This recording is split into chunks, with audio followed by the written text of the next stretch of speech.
Hello dear students. आज हम पढ़ेंगे सेकंड ग्रेड के लिए आचार्य रामचंद्र शुक्ल और उनके द्वारा लिखा हुआ निबंध लोभ और प्रीति। आचार्य शुक्ल का जन्म उत्तर प्रदेश के बस्ती जिले के अगौना नामक गांव में 1884 ईस्वी में हुआ था। इनके पिता का नाम चंद्रबली शुक्ल था। 1919 में वे काशी हिंदू विश्वविद्यालय में हिंदी अध्यापक के रूप में नियुक्त किए गए थे। उस समय उनको 60 रुपये महीने के मिला करते थे। 2 फरवरी 1941 में इनका निधन हो गया था। इनका साहित्यिक योगदान भी हम देखते हैं। इनकी सर्वाधिक महत्वपूर्ण पुस्तक है हिंदी साहित्य का इतिहास, जो 1929 में प्रकाशित हुआ था और यह इतिहास हिंदी शब्द सागर की भूमिका के रूप में लिखा गया था। समालोचना की दृष्टि से भी इनकी कुछ पुस्तकें हैं, जिनमें गोस्वामी तुलसीदास 1933 में स्वतंत्र पुस्तक के रूप में उपलब्ध हुई थी। समालोचना क्या होती है कि जिसमें किसी ने कोई पुस्तक लिखी हो और उसकी आलोचना करना, यानी उसके गुण दोष खूबियां विशेषताएं गुण अवगुण सारा कुछ बताना ही समालोचनात्मक पुस्तक के नाम से जानी जाती है। तो गोस्वामी तुलसीदास पर इन्होंने 1933 में लिखा था। 1923 ईस्वी में तुलसी ग्रंथावली के संपादन के दौरान ही इस पर विस्तार से लिखा गया था। जायसी ग्रंथावली 1925 का संपादन करते हुए उन्होंने उसकी भी महत्वपूर्ण भूमिका लिखी, जो जायसी के काव्य की समग्र आलोचना को प्रस्तुत करती है। भ्रमर गीत सार 1926 का संपादन करते हुए उन्होंने सूरदास के काव्य का भी सूक्ष्म विवेचन किया था। सैद्धांतिक समालोचना में उनके द्वारा लिखित निबंधों में काव्य में रहस्यवाद और काव्य में अभिव्यंजनावाद प्रमुखतया है। इनके 2 लेखों के अलावा भी और भी साहित्य और आलोचना के सैद्धांतिक पक्षों पर उन्होंने कई महत्वपूर्ण निबंध लिखे, जो चिंतामणि के 3 भागों में हैं, और रस मीमांसा नामक भी इनकी पुस्तक है। उस रस मीमांसा में भी इनके द्वारा लिखे हुए कुछ निबंध हैं। इन्होंने मनोविकारी निबंध लिखे हैं। मनोविकारी यानी होते हैं मन में उत्पन्न होने वाले विकार, जैसे कि क्रोध है, ईर्ष्या है, द्वेष है, भय है, घृणा है, उत्साह है, प्रेम है। तो ये सारे क्या मनोविकार हैं। तो मनोविकार संबंधी निबंध इनके चिंतामणि भाग 1 में संग्रहित है। उन्होंने एक कहानी भी लिखी थी। 11 वर्ष का समय इनके द्वारा लिखी गई कहानी है, जो प्रारंभिक कहानियों में से एक मानी गई है। अब हम पढ़ते हैं इनके द्वारा लिखा हुआ निबंध लोभ और प्रीति। तो सबसे पहले इन्होंने लोभ और प्रीति के बारे में बताया है कि लोभ क्या होता है और प्रीति क्या होती है। तो आप अच्छे से जानते हैं लोभ क्या है, प्रीति क्या है, लेकिन इन्होंने कुछ तत्सम शब्दों का भी प्रयोग किया है। तो इस वजह से ये निबंध पढ़ने में थोड़ा सा कठिन लगता है, लेकिन ऐसा कुछ भी नहीं है। अगर आप ध्यान से पढ़ेंगे तो आपको बहुत अच्छे से समझ में आएगा और आपके मन में यूँ रहेगा कि हमें इतनी बातों का तो पता ही नहीं था। तो देखें, लोभ क्या होता है। किसी प्रकार का सुख या आनंद देने वाली वस्तु के संबंध में मन की ऐसी स्थिति को जिसमें उस वस्तु के अभाव की भावना होते ही उस वस्तु की प्राप्ति, उस वस्तु के सानिध्य या रक्षा की हमारे मन में जब प्रबल इच्छा जग पड़े, तो उसी को हम लोभ कहते हैं। लोभ किसे कहते हैं कि हमारे मन को सुख देने वाली, आनंद देने वाली ऐसी वस्तु जिसका अभाव की कल्पना मात्र से ही हमारे मन को हम दुखी हो जाते हैं, यानी कि उस वस्तु के अभाव की भावना होते ही हम उसको प्राप्त करना चाहेंगे, हम उससे सानिध्य रखना चाहेंगे, यानी उसके पास रहना चाहेंगे, और हम उसकी रक्षा के लिए हमेशा तैयार रहेंगे। हमारी मन में प्रबल इच्छा जागती रहेगी, उसी को हम लोभ कहते हैं। दूसरे की वस्तु का लोभ करके लोग उसे लेना चाहते हैं। कोई दूसरे के पास कोई वस्तु है और वो अगर हमें अच्छी लगती है, हम उसको प्राप्त करना चाहेंगे, हम उसको लेना चाहेंगे। और हमारे पास कोई वस्तु है जिसका हमें लोभ है, तो हम उसका लोभ करके लोग उसे देना या नष्ट होने देना नहीं चाहते हैं।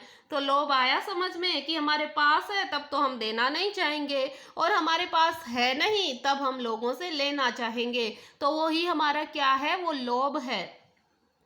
प्राप्य या प्राप्त सुख के अभाव या अभाव कल्पना के बिना लोभ की अभिव्यक्ति नहीं होती। कि हम उस वस्तु को प्राप्त करके भी अगर सुखी नहीं हो और उसके अभाव की कल्पना किए बिना भी अगर सुखी हो तो वो लोभ की अभिव्यक्ति नहीं होती। यानी कि हमारे पास कोई वस्तु प्राप्त है, प्राप्त सुख के अभाव या अभाव की कल्पना के बिना लोभ की अभिव्यक्ति नहीं होती है। अतः लोभ के दो पक्ष होते हैं, एक होता है सुखात्मक और एक होता है दुखात्मक। तो याद रखना, लोभ के आचार्य रामचंद्र शुक्ल ने कितने पक्ष बताए हैं, दो पक्ष, एक सुखात्मक और एक दुखात्मक। जब लोभ अप्राप्त के लिए होता है, यानी जो वस्तु हमारे पास है नहीं, हमें प्राप्त नहीं है, तब अब अगर हमारे मन में लोभ प्राप्त होता है, जब हमारे पास कोई वस्तु नहीं हो तब अगर हमारे मन में उसके प्राप्त करने की चाह होती है, तब तो दुख स्पष्ट रहता है। यानी हमारे पास वस्तु है ही नहीं और उसको हम ले भी नहीं पा रहे, जबकि उसे हम चाहते हैं, तो हमारा क्या होता है, दुख स्पष्ट होता है। तब तो वो कौन सा पक्ष है, दुखात्मक पक्ष है।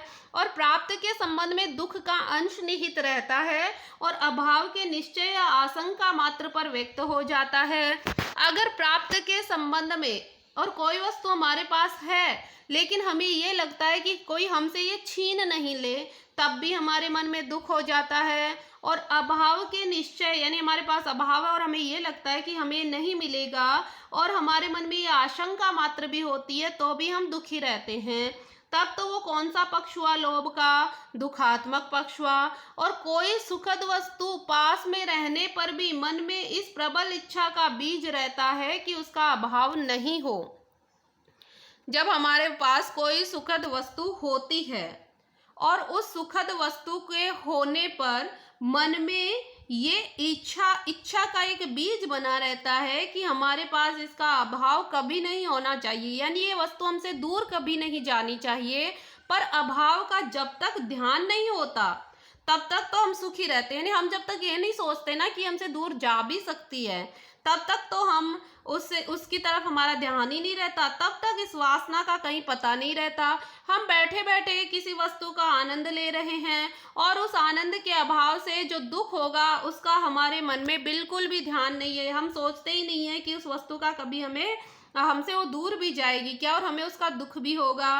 इसी बीच हम उस वस्तु का आनंद ले रहे हैं और इसी बीच कोई आकर उस वस्तु को ले जाना चाहे, तब हम उससे कुछ व्यग्र होकर कहते हैं अभी रहने दो। इसके पहले कोरे आनंद के अभाव में इच्छा का कहीं पता भी नहीं था कि वह वस्तु हमसे हटाई भी जा सकती है क्या। तो जब तक हमारे पास वस्तु है, हम उसका आनंद ले रहे हैं और ये भी नहीं सोच रहे कि इसको कोई ले जाएगा, तब तक तो वो कौन सा पक्ष होगा, सुखात्मक पक्ष। और कोई उसे लेकर चला जाए तो वो कौन सा पक्ष होगा, दुखात्मक पक्ष। या फिर जिस वस्तु से हमें लोभ है और वह वस्तु हमारे पास नहीं है, तब भी कौन सा पक्ष होगा, दुखात्मक पक्ष ही होगा। अब बताते हैं ये प्रीति के बारे में। इतनी देर तो लोभ के बारे में बताया, अब प्रेम के बारे में सुनो। विशिष्ट वस्तु या व्यक्ति के प्रति होने पर लोभ का सात्विक रूप प्राप्त होता है, उसी को प्रीति या प्रेम कहा जाता है। जब सामान्य वस्तु से हो तब तो क्या होता है, लोभ होता है। और जब किसी विशिष्ट वस्तु या विशिष्ट व्यक्ति से होता है तो वो क्या हो जाता है, प्रीति या प्रेम हो जाता है। जहाँ लोभ सामान्य या जाति यानी बहुत सारे लोगों के प्रति हो तब तो वो लोभ ही रहता है, पर जहाँ किसी जाति के कोई एक विशेष व्यक्ति के प्रति हो जाता है तब वह रुचि या प्रीति के पद को प्राप्त कर लेता है। लोभ तो सामान्योन्मुख होता है और प्रेम विशेषोन्मुख होता है, यानी प्रेम विशेष से होता है और लोभ सामान्य से होता है। कहीं मान लो कहीं कोई अच्छी चीज सुनकर हम दौड़ पड़े तो वो क्या होगा, लोभ होगा। किसी विशेष वस्तु पर इस प्रकार मुग्ध रहें कि उससे कितनी अच्छी अच्छी वस्तुएं हमारे सामने आ जाए, पर उस विशेष वस्तु से हमारी प्रवृत्ति नहीं हटे, तब वो रुचि या प्रेम होता है। किसी स्त्री या पुरुष के रूप की प्रशंसा सुनते ही हमारे मन में पहला भाव उत्पन्न होगा, वो कैसा होगा, लोभ का होगा। आपको याद आया होगा, खून का टीका में हमने पढ़ा है, अलाउद्दीन खिलजी के मन में पद्मिनी के प्रति क्या था, लोभ था, क्योंकि उसने उस स्त्री के बारे में केवल उसकी प्रशंसा को ही सुना था। किसी को हमने बहुत सुंदर देखा, मान लो कोई हमारे सामने बहुत सुंदर सा आ गया और हम उस पर लुभा गए, यानी वो हमें अच्छा लगने लगा। उसके पीछे दूसरे को उससे भी सुंदर देखा तो उस पर फिर से लुभा गए, और उसके पश्चात तीसरे को देखा उससे सुंदर तो उस पर भी लुभा गए। तो ये प्रवृत्ति कौन सी होगी, ये लोभी की प्रवृत्ति होगी। जब तक प्रवृत्ति का यह व्यभिचार रहेगा तब तक हम रूप लोभी ही माने जाएंगे, तब वो प्रेम नहीं होगा, वो क्या होगा, वो होगा लोभ। जब हमारा लोभ किसी एक ही व्यक्ति पर स्थिर हो जाएगा, हमारी वृत्ति एकनिष्ठ हो जाएगी, तब हम प्रेमी कहे जाने के अधिकारी होंगे। पर साधारणतः मन की ललक यदि वस्तु के प्रति होती है तो लोभ, और किसी प्राणी या मनुष्य के प्रति होती है तो प्रीति कहलाती है। जब मन की ललक यदि वस्तु के प्रति हो तो लोभ होता है, और किसी प्राणी या मनुष्य के प्रति हो तो क्या होती है, प्रीति होती है। लोभ का प्रथम संवेदनात्मक अवयव है किसी वस्तु का बहुत अच्छा लगना और उससे बहुत सुख या आनंद का अनुभव होना। लोभ का पहला संवेदनात्मक अवयव क्या होगा, वो अवयव होगा कि वो वस्तु हमें सुख देगी, हमें आनंद देगी, हमें वो वस्तु बहुत अच्छी लगती है, अतः वह आनंद स्वरूप है। तो लोभ कैसा है, लोभ आनंद स्वरूप है। इसी से किसी अच्छी वस्तु को देखकर लुभा जाना कहा जाता है। पर केवल इस अवस्था में लोभ की पूरी अभिव्यक्ति नहीं होती। कोई वस्तु हमें बहुत अच्छी लगी, किसी वस्तु से हमें बहुत सुख या आनंद मिला, इतने ही पर दुनिया में यह नहीं कहा जा सकता कि हमने लोभ कर लिया है। कोई वस्तु हमें अच्छी लग गई तो हमें लोग ये नहीं कहेंगे हम लोभी हैं। जब संवेदनात्मक अवयव के साथ इच्छात्मक अवयव का संयोग होगा, अर्थात जब उस वस्तु को प्राप्त करने की और उस वस्तु को प्राप्त करके उससे दूर न करने की या नष्ट न होने देने की इच्छा प्रकट होगी, तभी हमारा लोभ लोगों के सामने खुलेगा। अगर हम कोई वस्तु को चाहते हैं तो वो तो नॉर्मल है, तब तो वो लोभ नहीं होगा। लेकिन हम उस वस्तु को प्राप्त करना चाहेंगे, प्राप्त करने के पश्चात उसको दूर नहीं करना चाहेंगे और उसको नष्ट नहीं होने देना चाहेंगे, तब लोगों को पता चलेगा अच्छा इसको ये वस्तु अच्छी लगती है। इच्छा लोभ या प्रीति का ऐसा आवश्यक अंग है कि यदि किसी को कोई बहुत अच्छा या प्रिय लगता है तो लोग कहते हैं कि वह उसे चाहता है। भूखे रहने पर सबको पेड़ा अच्छा लगता है।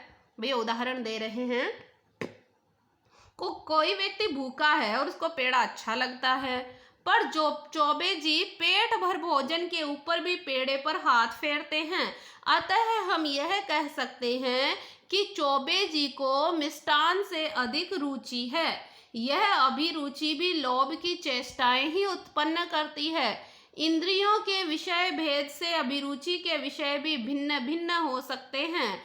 यानी इंद्रियों के विषय भेद से, यानी चटकारा लेना, अच्छा सुनना, अच्छा देखना, इसके साथ साथ अभिरुचि के विषय भी भिन्न भिन्न हो सकते हैं। कमल का फूल और रमणी का सुंदर मुख, रमणी यानी कोई सुंदर स्त्री का, नायिका का सुंदर मुख अच्छा लगता है। वीणा की तान और अपनी तारीफ सुनना भी अच्छा लगता है। जूही और केसर की गंध भी अच्छी लगती है। रबड़ी और मालपुआ भी अच्छा लगता है। मुलायम गद्दा भी अच्छा लगता है। ये सब वस्तुएं तो आपको आनंद देती है, इससे इनकी प्राप्ति की इच्छा बहुत सीधी सादी और स्वाभाविक कही जा सकती है। अब इसको लोभ नहीं कह सकते कि ये सारी चीज़ें आपको अच्छी लगती है तो मतलब ये आपका लोभ है, ना जी ना, ये आपका लोभ नहीं है। ये तो सब लोगों की इच्छा होती है, इनको तो सब लोग ही प्राप्त करना चाहते हैं। पर जिससे इन सब वस्तुओं की प्राप्ति सुलभ होती है और उसमें चाहे आनंद देने वाली स्वतः कोई बात न हो, पर उसकी प्राप्ति की इच्छा होती है, उसका लोभ होता है। भाई ये वस्तु हमारे पास उपलब्ध है तब कोई बात नहीं है, भाई जिससे इन सब वस्तुओं की प्राप्ति सुलभ होती है और उसमें चाहे आनंद देने वाली स्वतः कोई बात नहीं हो कि भाई चाहे वो आनंद दे या नहीं दे, भाई अपने आप से कोई आनंद दे नहीं दे, पर उसकी प्राप्ति की इच्छा होती है, उसी को लोभ कहते हैं। जैसे मान लो कोई वस्तु है, उस वस्तु को हम लेना चाहते हैं, अब वो आनंद देगी नहीं देगी वो आगे की बात है। उस वस्तु को अगर हम प्राप्त करना चाहते हैं तो वो लोभ होता है। रुपए के रूप, रस, गंध आदि में कोई आकर्षण नहीं होता। अब जैसे रुपए का उदाहरण दे रहे हैं कि ना तो रुपए में रूप होता है, ना उसमें रस होता है, ना उसमें सुगंध होती है, तो ऐसा कोई आकर्षण नहीं होता। पर जिस वेग से मनुष्य उस पर टूट पड़ते हैं, उस वेग से भौरे कमल पर और कौवे मांस पर भी नहीं टूटते होंगे, इतनी तेज गति से मनुष्य रुपए पर टूटता है। यहाँ तक कि लोभी शब्द से साधारणतः रुपए पैसे का लोभी, धन का लोभी यही समझा जाता है। एक धातु खंड के गर्भ में कितने प्रकार के सुख और आनंद मनुष्य समझता है। धातु खंड यानी एक केवल धातु के टुकड़े के गर्भ में कितने सुख और कितने आनंद को मनुष्य समझ लेता है, यानी रुपए की बात कही जा रही है धातु खंड। पर यह समझ इतनी पुरानी पड़ गई है कि इसकी ओर अब हमारा ध्यान अब प्राय नहीं रहता।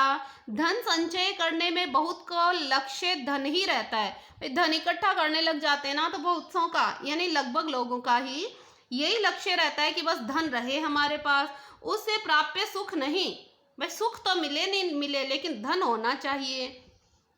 वे बड़े से बड़े सुख के बदले में या कठिन से कठिन कष्ट के निवारण के लिए थोड़ा सा भी धन अलग करना नहीं चाहते। उनके लिए साधन ही साध्य हो जाता है। फिर वो उनके पास धन होता है ना, फिर वो उस धन को दूर नहीं करना चाहते अपने से, चाहे उस धन से उनको आनंद मिले चाहे नहीं मिले।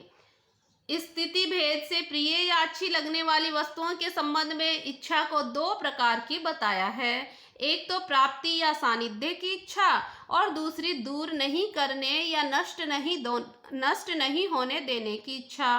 प्राप्ति या सानिध्य की इच्छा को फिर से दो प्रकार का बताया है। एक तो इतने संपर्क की इच्छा जितना किसी और का न हो, कि इतना संपर्क रहे, जो प्राप्त है उसे इतना संपर्क रहे कि कोई और के पास वो वस्तु रहे ही नहीं। और दूसरा इतने संपर्क की इच्छा जितना सबको या बहुत से लोग एक साथ में उसको रख सकते हैं। कि एक इच्छा तो वो उसको प्राप्त करने पर कोई भी उसको छुए तक नहीं, और दूसरी वो कि उसको प्राप्त करने के पश्चात चाहे वो कितने भी लोगों के पास हो। इनमें से ये बात आपको नीचे समझ में आएगी, नीचे वाले पैराग्राफ में। इनमें से प्रथम प्रतिषेधात्मक होने के कारण प्राय विरोधग्रस्त होती है, इससे उस पर समाज का ध्यान अधिक रहता है। अब ये चलो आपको समझा देती हूँ। पहले ही बात है इतने संपर्क की इच्छा जितना और किसी का ना हो। यानी जैसे मान लो जैसे आपकी पत्नी है या फिर आपका पति है, वो उससे आप इतना संपर्क रखते हैं कि आप ये चाहते हैं कि वो किसी और का नहीं हो। तो ये तो प्राप्ति और सानिध्य की इच्छा की पहला रूप हुआ कि इतना अच्छा लगे, इतना उससे संपर्क हो कि वो किसी और का नहीं हो जाए। और दूसरा वो इतने संपर्क की इच्छा जितना सब कोई या बहुत से लोग एक साथ में उसको रख सकें। यानी कि जैसे मान लो कोई ऋषि है, कोई महात्मा है, तो उसके प्रति आपके मन में आकर्षण है, आप उसको बहुत चाहते हैं, लेकिन आप क्या चाहेंगे कि उसका विस्तार दूर दूर तक हो, लोग उसको जाने, लोगों को उसके बारे में पता चले, लोगों के मन में भी उसके प्रति भक्ति की भावना हो। तो दूसरा क्या होगा, ये वाला होगा। समझ में आ गई होगी मेरी बात। इनमें से प्रथम प्रतिषेधात्मक होने के कारण प्राय विरोधग्रस्त होती है और उस पर समाज का ध्यान अधिक रहता है। तो पहली बात में प्रतिषेध है ना, मना ही है कि भाई दूसरा उस वस्तु की तरफ देखे भी नहीं, छीनना तो बहुत दूर की बात, तब वो उस पर समाज का ध्यान ज़्यादा जाता है। कोई वस्तु हमें बहुत अच्छी लगती है लगा करें। दूसरों को इससे क्या, अगर कोई वस्तु हमें अच्छी लग रही है तो बस लगती रहे, दूसरों को क्या मतलब। पर जब हम उस वस्तु की ओर हाथ बढ़ाएंगे या औरों को उसकी ओर हाथ बढ़ाने नहीं देंगे, तब बहुत से लोगों का ध्यान हमारे इस कार्य पर चला जाएगा, जिनमें से कुछ हाथ थामने वाले और कुछ मुंह लटकाने वाले भी निकल सकते हैं। यानी उसके कारण आपसे कोई लोग नाता भी तोड़ सकते हैं। हमारे लोभ की शिकायत ऐसे ही लोग अधिक करते पाए गए हैं। दूसरों की लोभ की निंदा जैसी अच्छे लोग भी कर सकते हैं, वैसी और कोई नहीं कर सकता। दूसरे के लोभ की निंदा कौन व्यक्ति अच्छे से कर सकते हैं? लोभी व्यक्ति अच्छे से कर सकते हैं।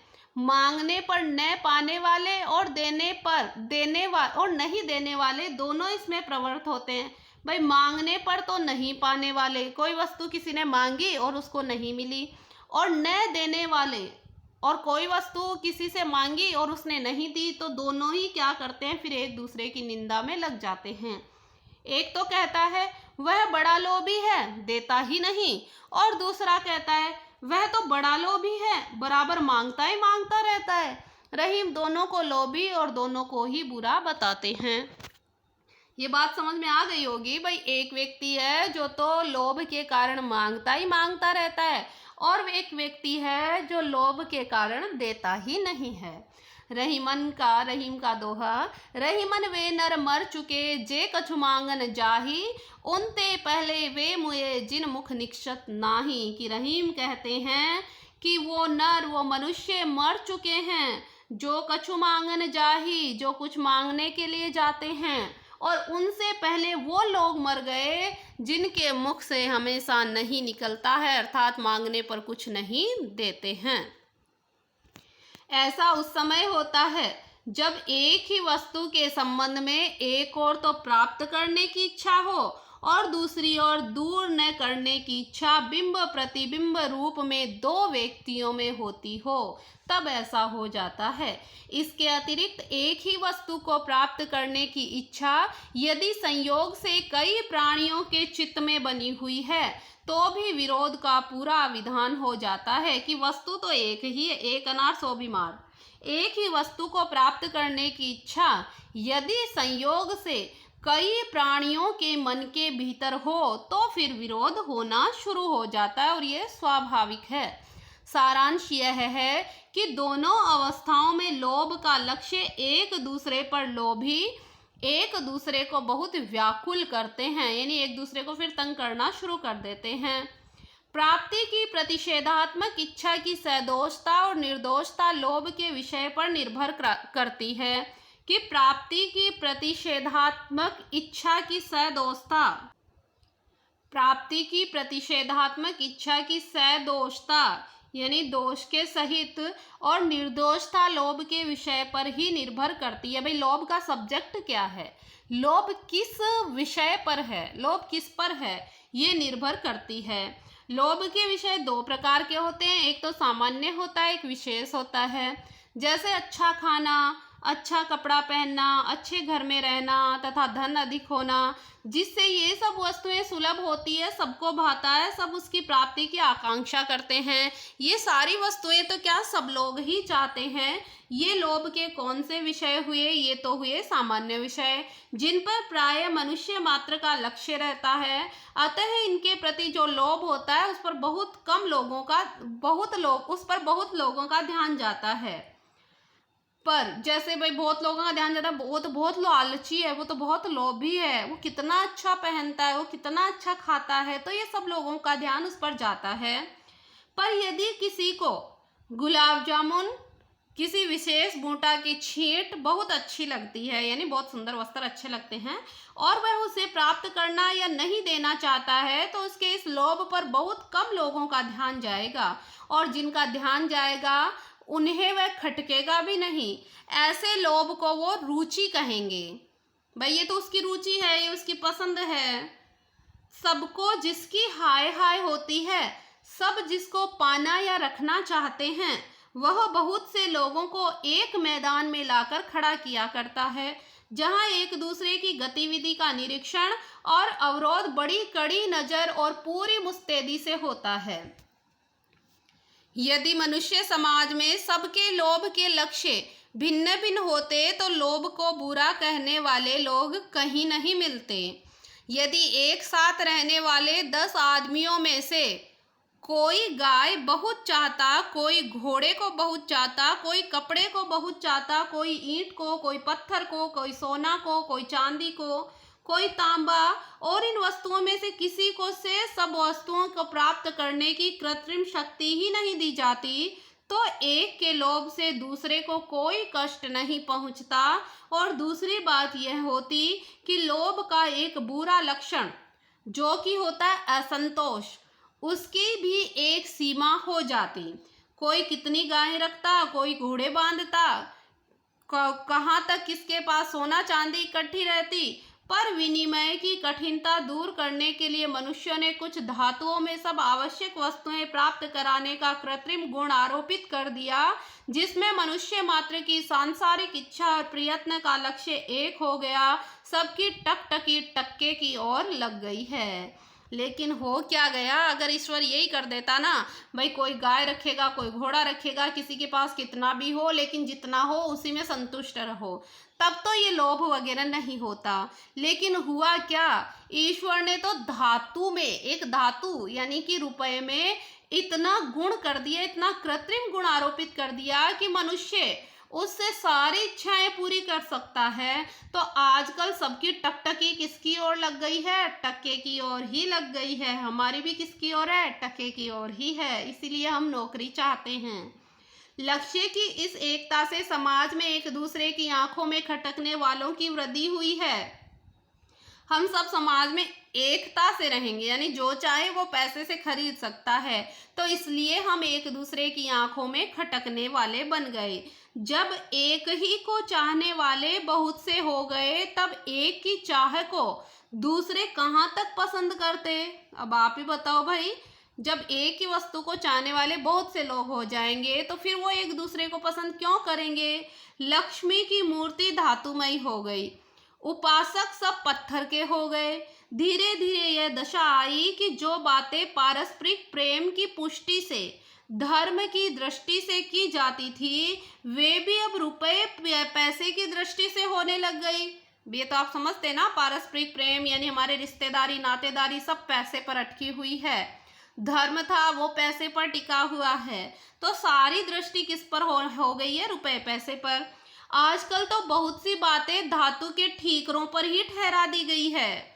पैसे से राज सम्मान की प्राप्ति हो जाती है, पैसे से विद्या की प्राप्ति हो जाती है, पैसे से न्याय की प्राप्ति होती है। जिसके पास कुछ रुपया है, बड़े बड़े विद्यालयों में अपने लड़कों को भेज सकते हैं, न्यायालयों में फीस देकर अपने मुकदमे को दाखिल करा सकते हैं, महंगे वकील बैरिस्टर करके बढ़िया खासा निर्णय करा सकते हैं, अत्यंत भीरू और कायर होकर बहादुर कहला सकते हैं। राजधर्म, आचार्य धर्म, वीर धर्म सब पर सोने का पानी फिर गया है। सब क्या हो गए, टका धर्म हो गए हैं।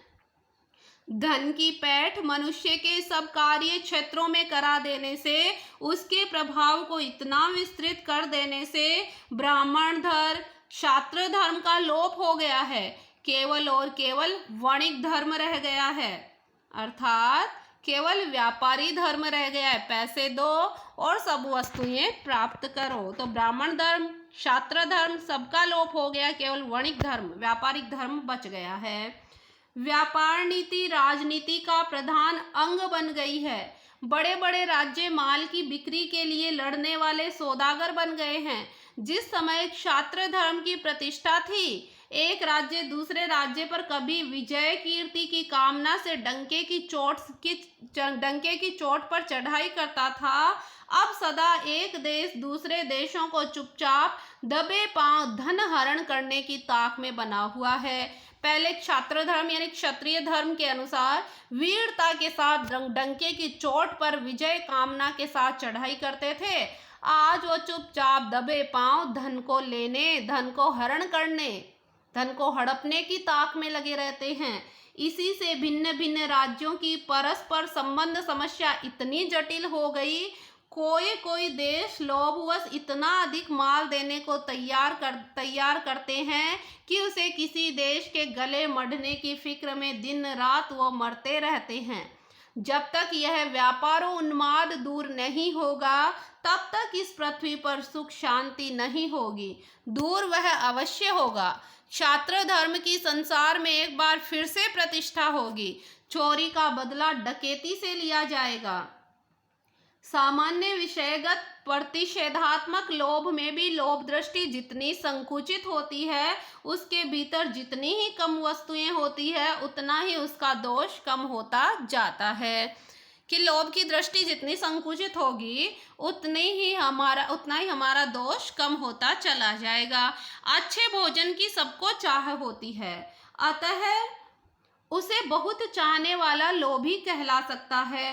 पर अच्छे भोजनों में से यदि किसी मिठाई की चाह अधिक रहे तो उसका दोष कम, और मिठाइयों में से यदि केवल गुलाब जामुन की अधिक चाह रहे तो और भी कम क्या, कुछ भी नहीं समझा जाएगा।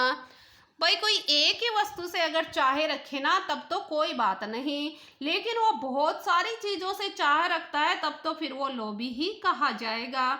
इसी प्रकार जहाँ एक ही वस्तु बहुत प्रकार की रखी हुई है, वह यदि कोई एक किसी को बहुत पसंद आ जाए और वह उसे लेना चाहे, तो उसकी गिनती लोभियों में नहीं होगी।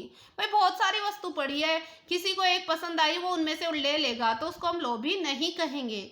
विश्वामित्र को वशिष्ठ की गाय बहुत पसंद आई और वे उसके बदले में बहुत सी गायें देने के लिए तैयार हो गए, पर वशिष्ठ ने अपनी गाय नहीं दी। इसके लिए लड़ भिड़ कर भी न वशिष्ठ लोभी कहलाए, न ही विश्वामित्र। इसी प्रकार एक नवाब साहब को बाबू हरिश्चंद्र का एक एल्बम बहुत पसंद आया। ये लोभ के विशेष विषय के उदाहरण हैं। इनके प्रति जो लोभ होता है, उसके अवसर इतने कम होते हैं कि उनसे स्वभाव या अधिक अभ्यास का अनुमान नहीं किया जा सकता। पर किसी की अच्छी चीज देखते ही जिनके मुंह में पानी आ जाता है, वे बराबर खरी खोटी सुना करते हैं। एक लोभ से दूसरे लोभ का निवारण भी होता है, जिससे लोभी में अन्य वस्तुओं के त्याग का साहस आता है। एक लोभी में अन्य वस्तु को त्याग करने का साहस भी होता है। जैसे अभी विश्वामित्र वाली बात बताई थी कि बहुत सारी गायें उन्होंने एक गाय के लिए देने के लिए कह दिया था। विशेष विषयगत लोभ यदि बहुत प्रबल और सच्चा हुआ, तो लोभी के त्याग का विस्तार बहुत बड़ा हो जाता है। लोभ तो उसे एक विशेष और निर्दिष्ट वस्तु से होता है, अतः उसके अतिरिक्त अन्य अनेक वस्तुओं का त्याग करके वह उसके लिए यह कर सकता है, यानी अनेक वस्तुओं का त्याग कर देगा और किसी विशिष्ट वस्तु को प्राप्त कर लेगा। विश्वामित्र एक गाय के लिए अपना सारा राजपाट देने के लिए तैयार हो गए थे, यानी कि उस एक गाय से उनको क्या था, लोभ था, और ये सारे राजपाट से क्या था, उनको लोभ नहीं था। यहाँ तक तो प्राप्ति की प्रतिषेधात्मक इच्छा वाले लोभ की बात हुई, जिसका प्रायः विरोध ही होता रहता है। तो आज के वीडियो में हम यहाँ तक ही पढ़ेंगे। आपको अगर समझ में आया है और आप आगे के निबंध को भी पढ़ना चाहते हैं, तो मुझे कमेंट बॉक्स में अपनी राय ज़रूर बताना। मैंने मेरी तरफ से पूरा बहुत अच्छे से समझाने की कोशिश की है। अगर समझ में आया हो तो ज़रूर अपनी राय बताएं, ताकि मैं आगे का वीडियो भी आप लोगों के लिए बना सकूं। और अगर नहीं समझ में आया या फिर आप केवल महत्वपूर्ण बिंदु ही लिखना चाहते हैं, तो वैसे बता देना। जो भी आपकी राय है वो कमेंट बॉक्स में बताएं। धन्यवाद।